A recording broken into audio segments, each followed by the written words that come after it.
the Board of Trustees and Coordinator of Climate, oh, wow. Okay, too much coffee. First, we will hear from Jeff and Betsy Laporte. We thought we would do an Earth Day song for you. This is written by Eric Kaz.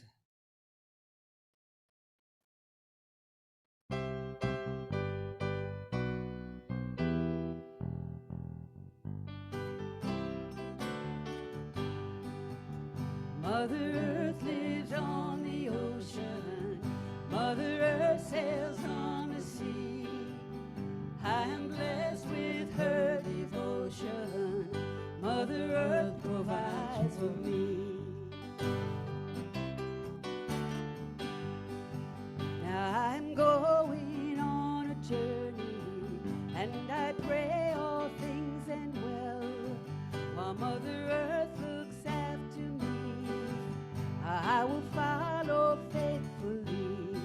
Green trees grow on mountain tops. Birds still sing while morning comes, though I treat her carelessly. Mother Earth provides for me.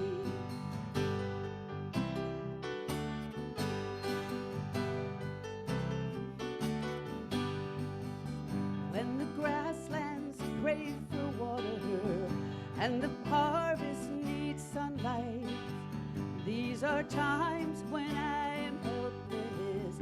Mother Earth makes all things right.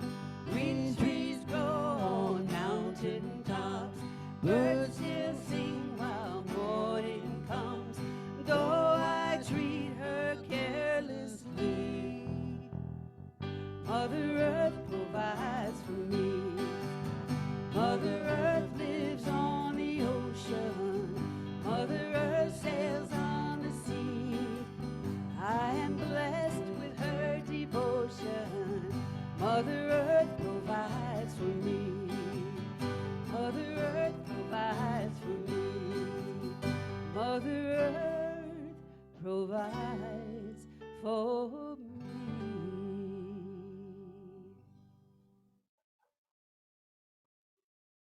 Thank you very much, Jeff and Betsy.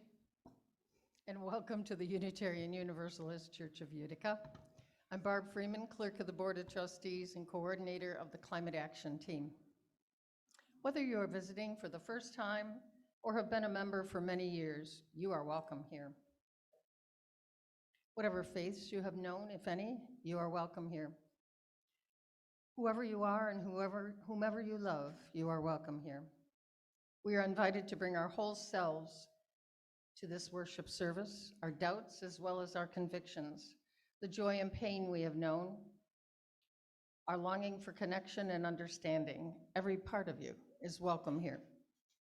Our congregation acknowledges that the land on which UU Utica is situated is the ancestral lands of the Oneida Nation, one of the original nations of the Haudenosaunee or Iroquois people.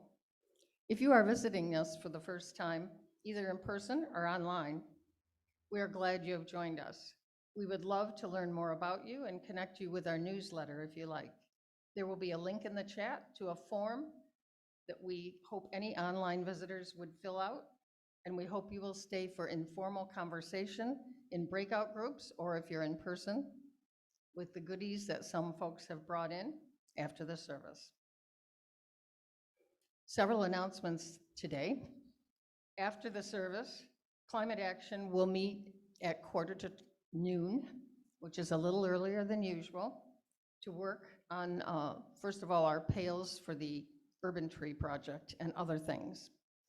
The Mohawk Valley cleanup that was accidentally put in the newsletter as today was really yesterday. Apologies for the mix-up. Please let people you know in the city of Utica know that the Urban Tree Project is continuing a second year. We're actually planning on 30 trees this year. So if you know someone who lives in Utica and would like a tree on the property between their sidewalk and the street, please let me know or contact Darlene Mack Brown at MVCAA for an application. The trees are free and they're beautiful. Katie Spires from the Membership Committee has an announcement, I believe. Good morning, everyone. The membership committee is taking nominations for membership awards to be presented in June. There are details in the newsletter that was just sent out yesterday, but to give a quick rundown, we're taking nominations for UU Utica Longtimer Awards for longtime members, nominations for the Fearless Leader Award for those who have shown compassionate, committed, and effective leadership. Our UU Hero Awards for those working behind the scenes to support the church. We've got the Francis David Award for supporting and nurturing the democratic process and advocating that diverse viewpoints are heard. The Egbert Ethelred Brown Tenacity Award for tenacity and patience in seeing a task through that has significant benefit to our congregation. The Loving Kindness Award for consistently showing love, compassion, and acceptance for all congregants and visitors. The Justice and Peace Award for promoting justice and peace in our greater Utica community. And last but not least, we're taking nominations too for the Nuts and Bolts Award, which is for diligence in keeping the church running smoothly and efficiently. If you have someone you know who you'd like to nominate for one of these awards, please write to the membership committee at membership@uuutica.org. We'll be taking nominations through the beginning of May. Thank you, Katie. And one more announcement. Next Sunday, May 1st at 1 p.m., Pratt Munson Williams Proctor Professor Daniel Buckingham, who is also a member of this church, will conduct a tour for UU members and friends of the current Munson Williams Proctor exhibit, Unchained, Alan Rohan Crete, Spirituality and Black Activism. There's no admission for this UU tour. Your friends are welcome to join us. We will gather on the main floor near the gift shop by 12:55 p.m. next Sunday. Let us open our hearts and minds to the experience of community and the wisdom of love. Doreen Markson will open this by Zoom.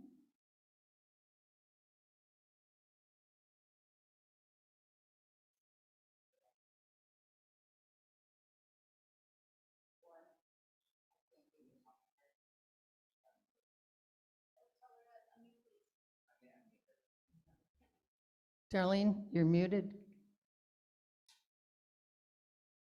You. Unmute.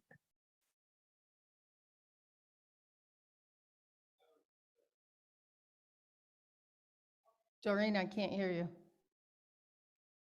I'm clicking on, Now I can hear you. Don't touch anything.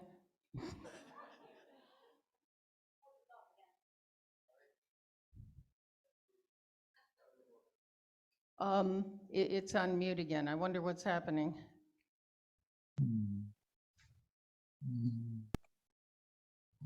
now it's on. Is it muted now? No, talk. Okay, from Cynthia Landrum, Connection and Commitment. As we kindle this flame, may it spark in each of us connection and commitment to this living tradition and to each other, and especially today to this earth.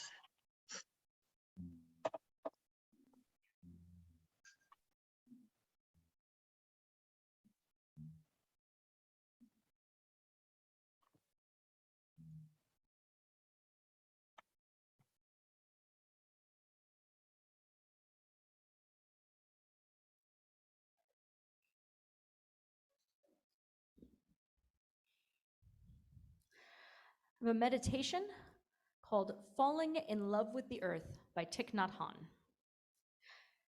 This beautiful, bounteous, life-giving planet we call Earth has given birth to each one of us, and each one of us carries the Earth within every cell of our body.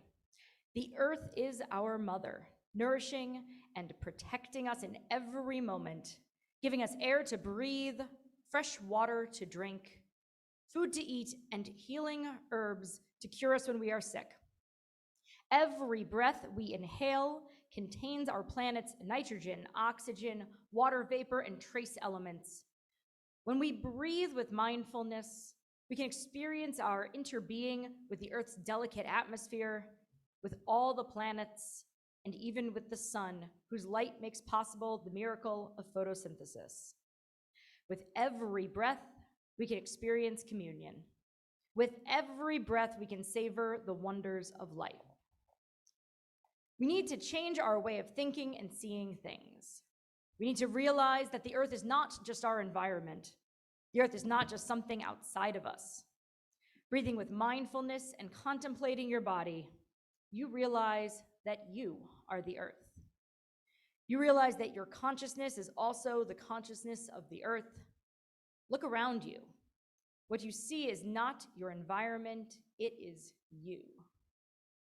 When you realize the Earth is so much more than simply your environment, you'll be moved to protect her in the same way as you would yourself.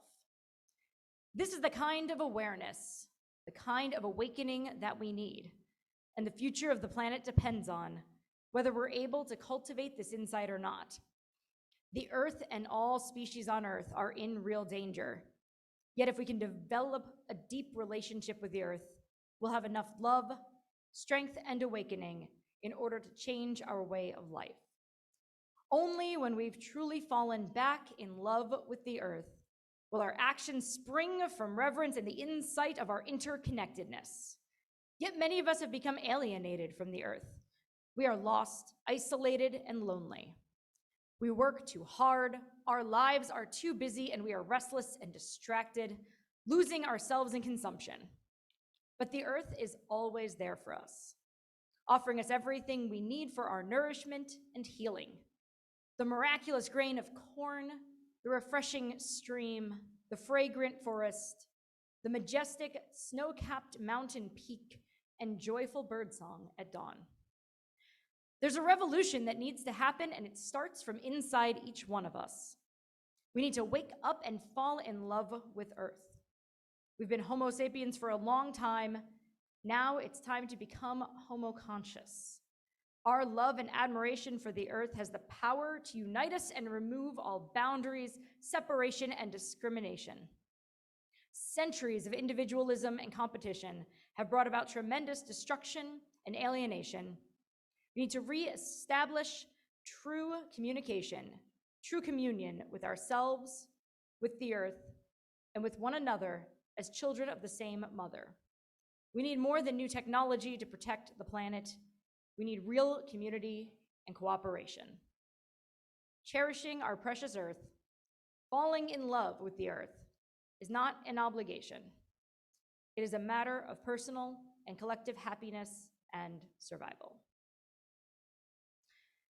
Now I invite you to join us in singing The Web of Life, which is on page 175 in our hymnal, or the words will be on the screen.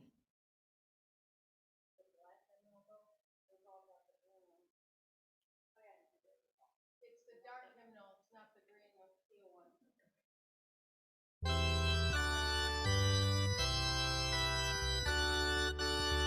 Words will be up there too.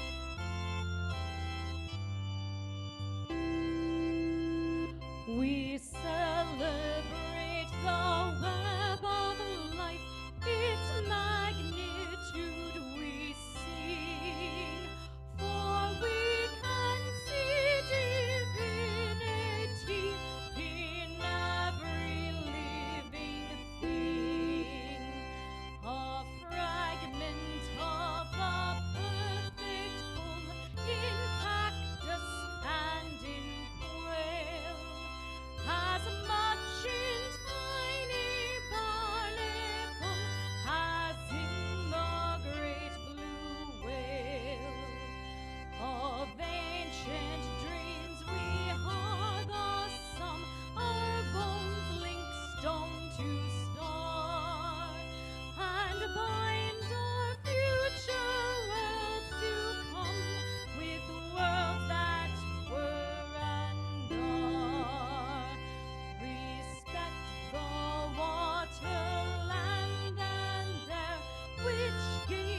This is a reading by Reverend Peter Morales called Experience Connection.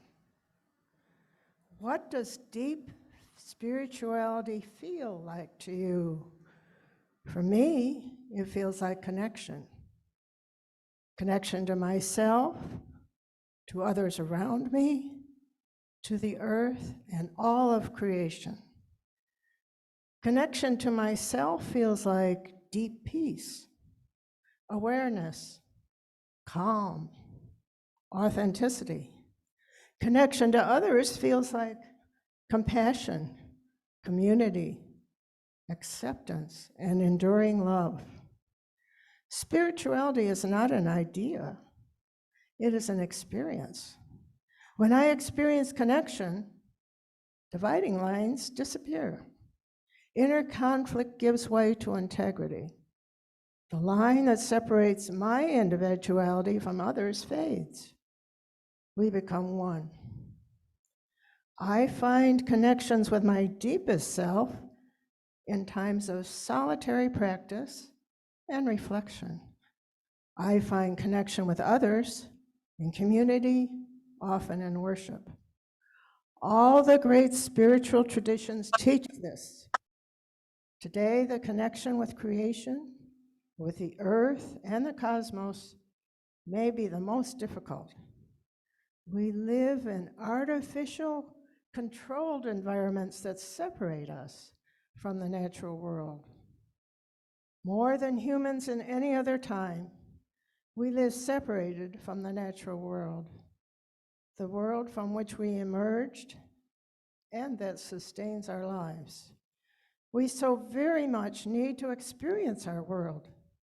We need to let go of controlling our world and allow ourselves to become one with it. We find ourselves when we lose ourselves. May we connect, really connect. When we do, it changes everything.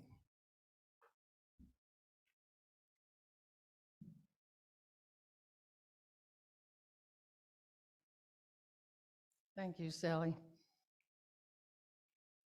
Susie Kasim, in her writings, Rise Up and Salute the Sun, the writings of Susie Kasim, says, the human body resonates at the same frequency as Mother Earth. I think, she says, it is important to be one with each other.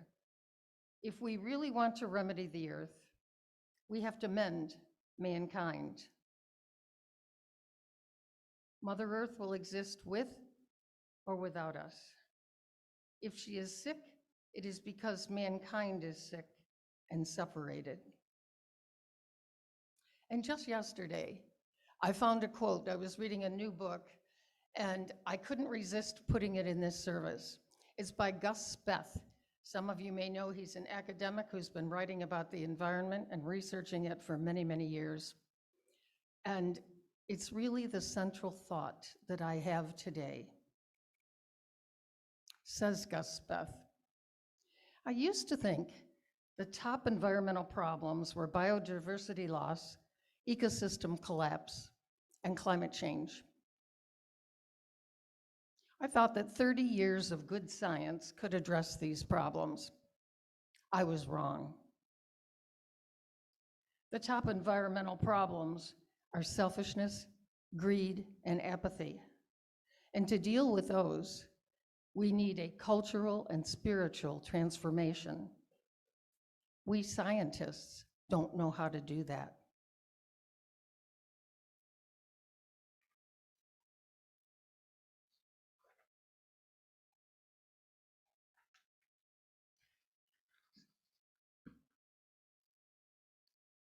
So I've lost my sermon with the notes for the service, but I'm sure I'll find it soon.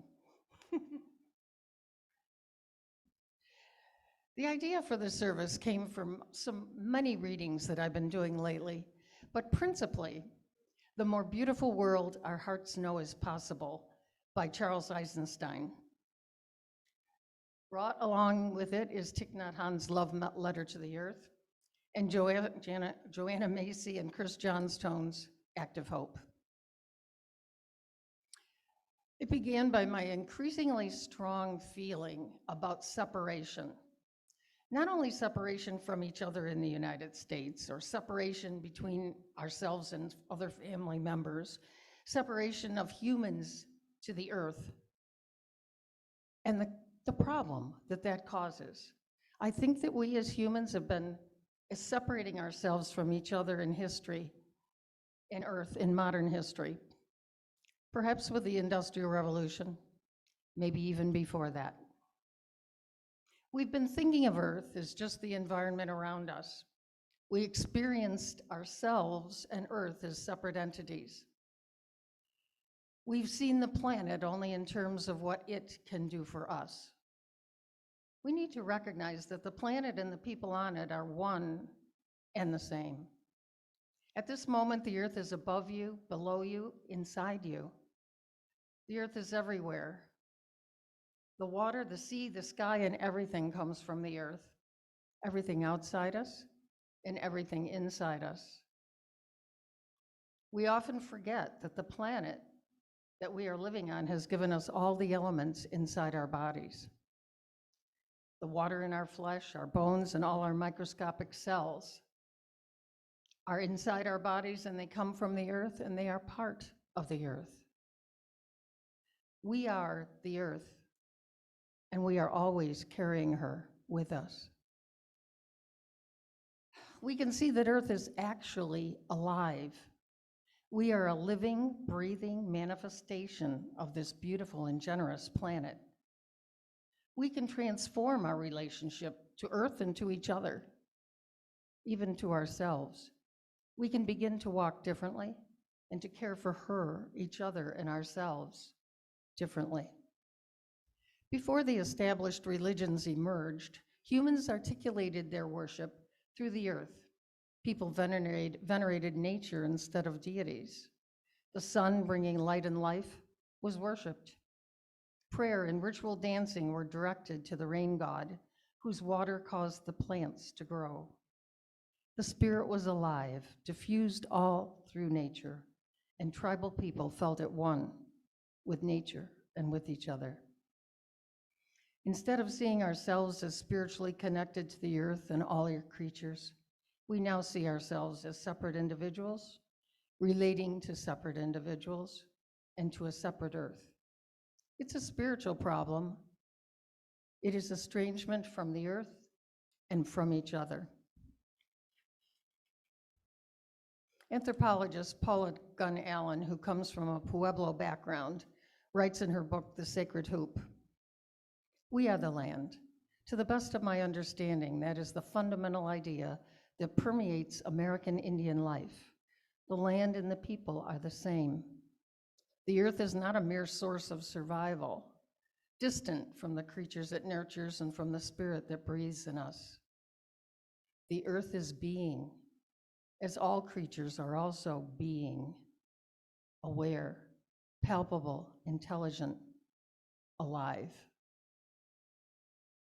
Enough of separation.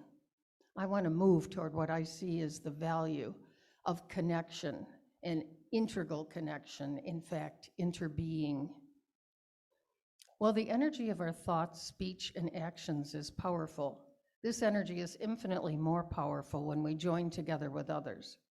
When we come together as a group with a common purpose and commitment to mindful action, we produce an energy of collective concentration far superior to our own individual concentration.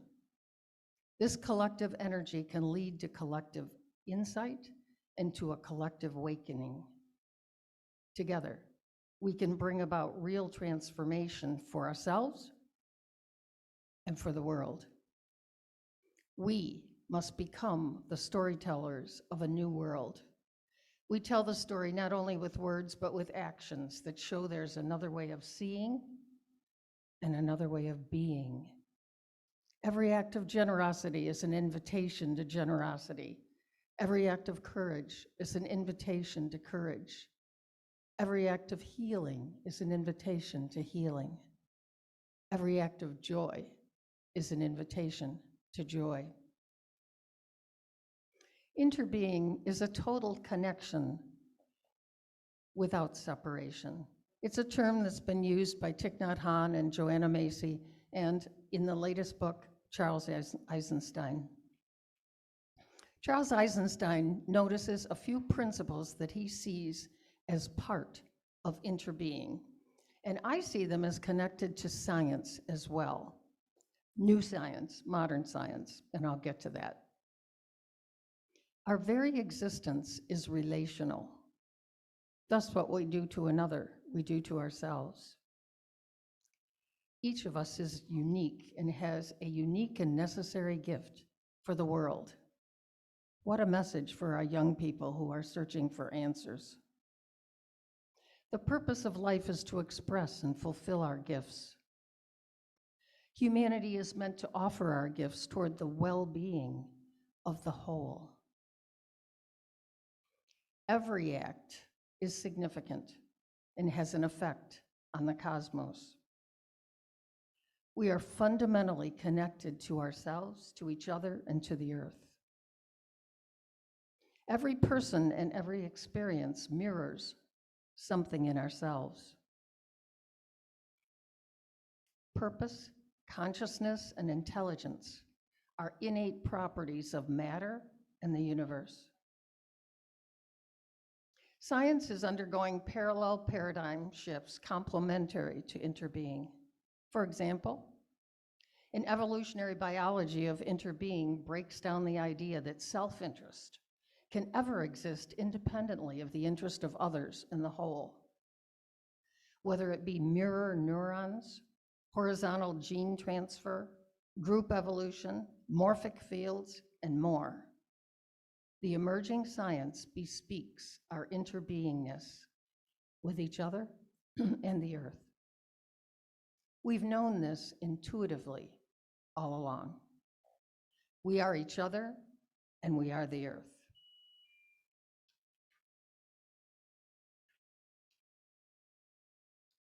Another illustration of this comes from pain that bespeaks our interbeingness and our connection. And I think of young people when I think of this. It was an example in Charles Eisenstein's book.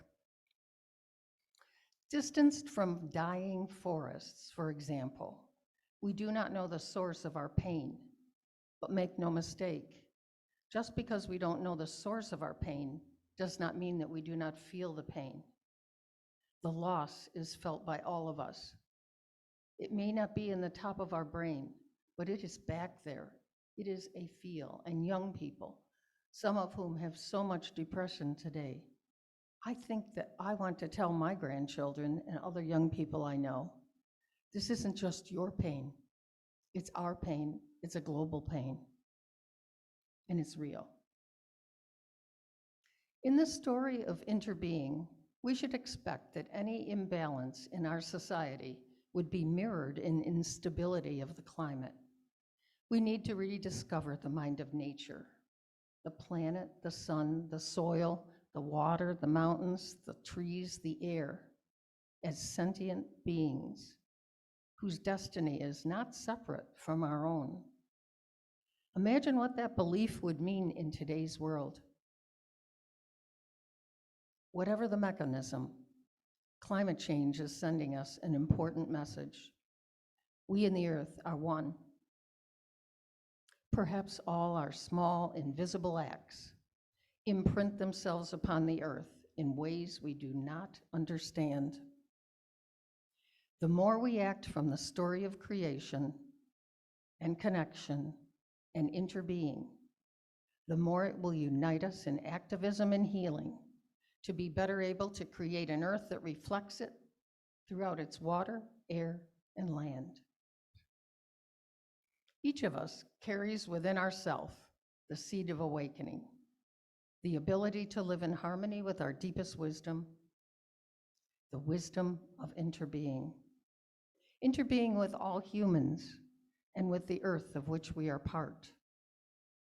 Interbeing as in actually living out our respect for the interdependent web of all existence of which we are part.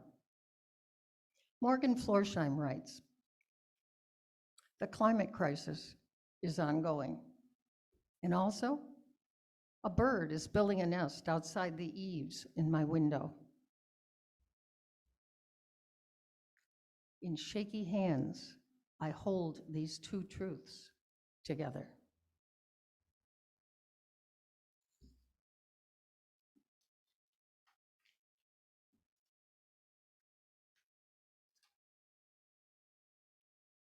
Should be the.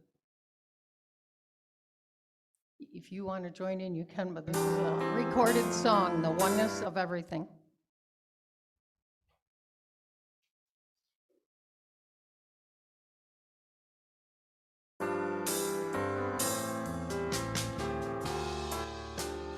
Far beyond the grasp of hands, or light to meet the eye, past the reaches of the mind. There find the key to nature's harmony in an architecture so entwined. Like the birds whose patterns grace the sky and carry all who join in love expanding, the message of peace will rise in flight, taking the weight of the world upon its wings. In the oneness of everything, peace is in the dance of trees who stir before the first breath of wind is yet perceived. Trust in the song becoming one with the dance, and all mysteries can be believed. Songs of lives long past the touch our own are written in the earth ever giving, and now to maintain the harmony gives to us all lives worth living. For the oneness of everything, still we seek to find a truth that we might understand and reduce to terms defined. Vast and immeasurable time and space, also overwhelmingly designed. Oh, passing years just might I know the faith that winters in the heart to be reborn in spring, to hear and to feel the pulse of life enters my soul as a song to sing of the oneness of everything.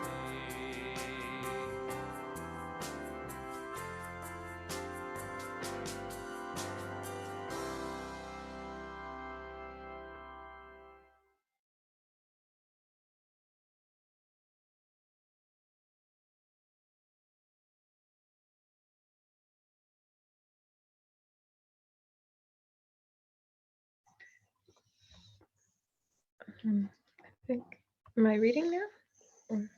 So. I am part of the world. The world is not outside of me, and I am not outside the world. The world is in me, and I am in the world. I am part of nature, and nature is part of me. I am what I am in my communication and my communion with all living things. I am an irreducible and coherent whole with the web of life on the planet.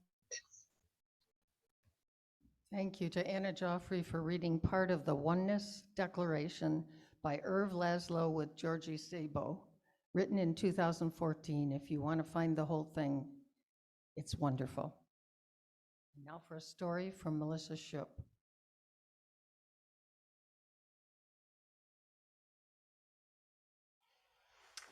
Hi, I'm Melissa with CNY Green Bucket Project, and I'm going to read to you about Malawi, Keeper of the Trees.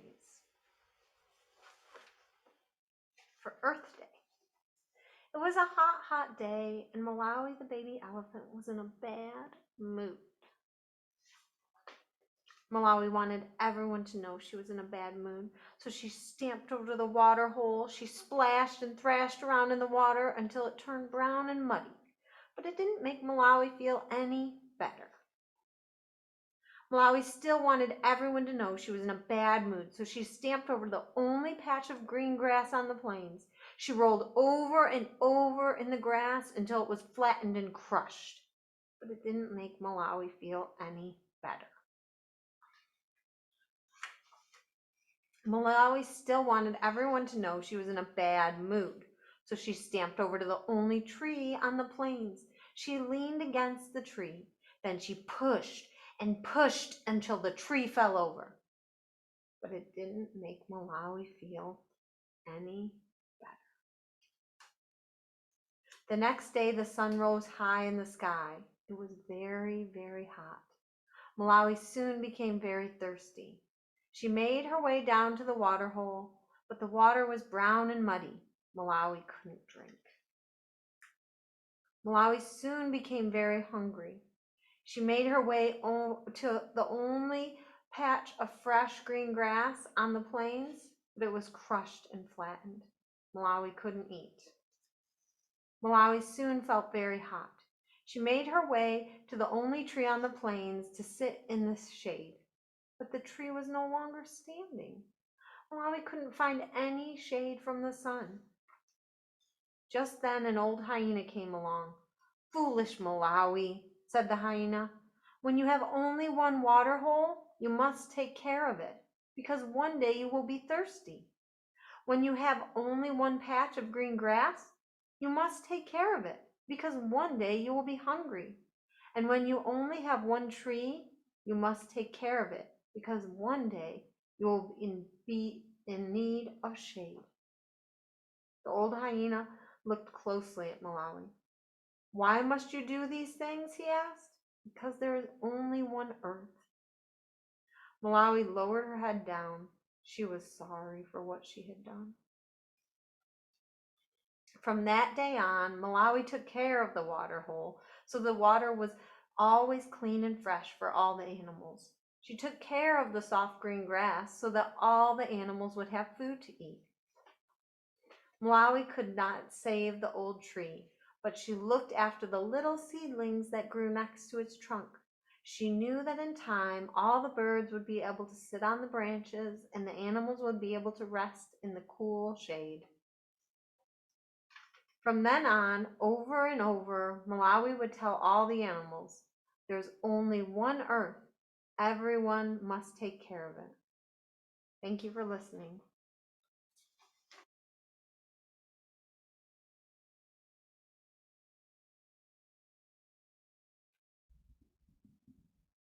And now is the time for our offering.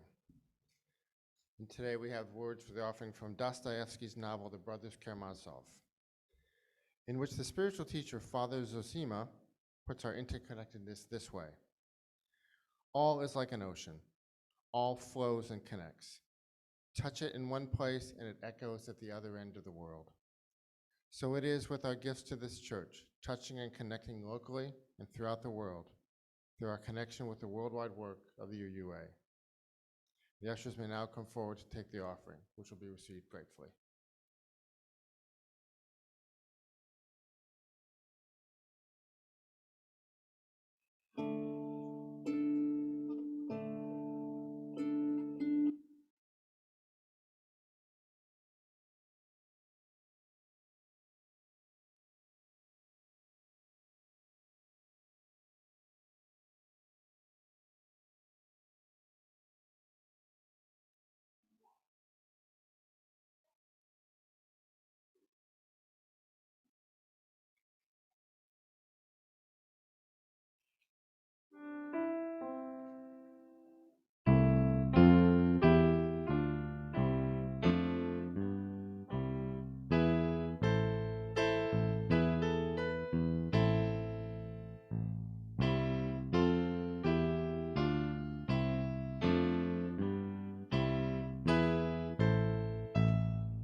changed it. Come on, I think it's you, Miranda. I gave her my sheet, so I don't even have my cheat sheet.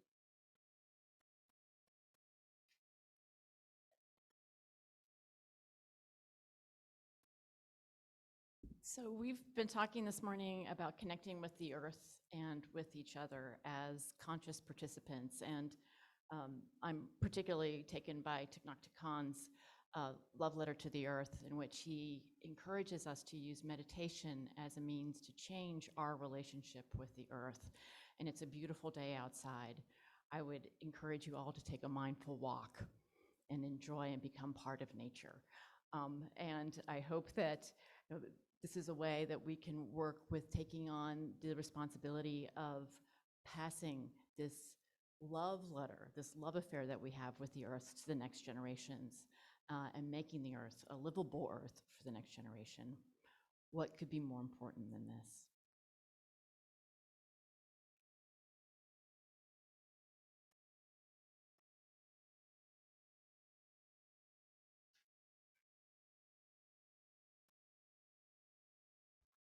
And now we will extinguish the self-extinguishing chalice, but we will do it formally and meaningfully. And you can read along with me the words in your program. We extinguish this flame, but not the light of truth, the warmth of community, or the fire of commitment. These we carry in our hearts until we meet again.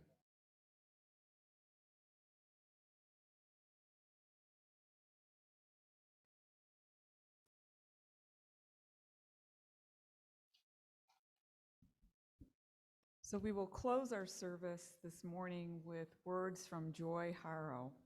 Joy is a member of the Muskogee Creek Nation. Remember the sky that you were born under. Know each of the stars' stories. Remember the moon. Know who she is.